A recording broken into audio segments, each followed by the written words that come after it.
if you look at 1 Corinthians chapter 14, verse 2, it talks about he that speaketh in an unknown tongue speaketh not unto men, but unto God. For no man understandeth him, howbeit in the spirit he speaketh mysteries. What's really important Yes. is to read the next verse. Okay. Okay. As I've said many times before. Yes. Go ahead and behind, yeah.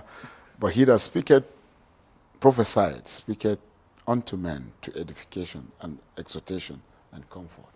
So in the church, if you're speaking in an unknown tongue, Yes. you're speaking mysteries Yeah. that don't mean anything.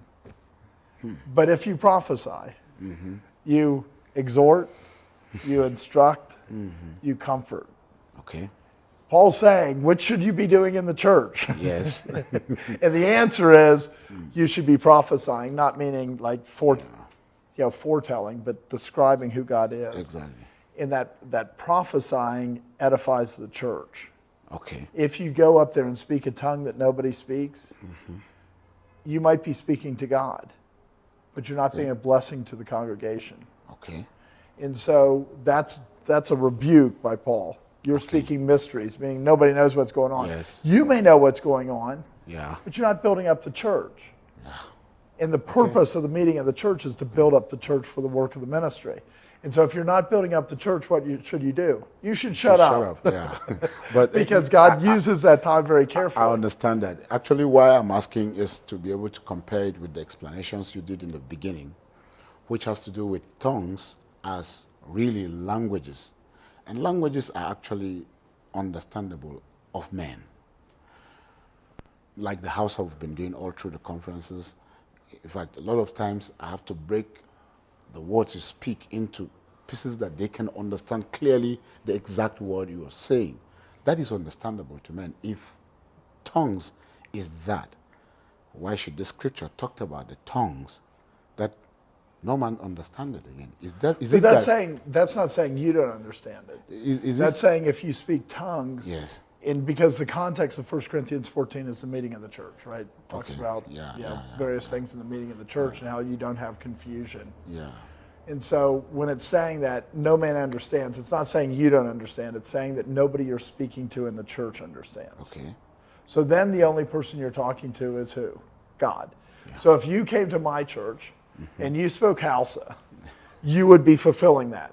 Okay. Doesn't require you. To us, we'd be going, what in the world is he saying?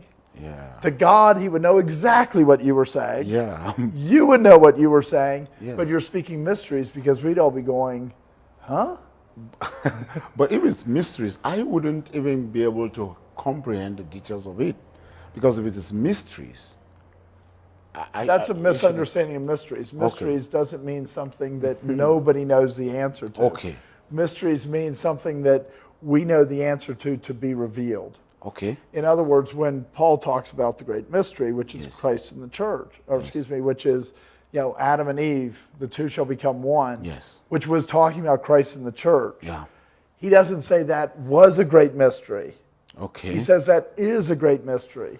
It was something that was there that needs to be revealed. It's not something there that's not knowable. It's something there that's knowable. Yes. And so if you spoke to my church in house, it's a mystery because you know it, but we still don't know it. That's correct. And so if you spoke that mystery and then you then takes it. So when I speak and people don't know English, it's a mystery to them what I speak. Yeah. It's not a mystery to you. So when you speak it in house, it disappears, right? It's now revealed. So it's not like we don't know the solution. It's that the solution is known, but it hasn't been revealed. That's true. That's true. I get that now. Thank you. I think that's very helpful.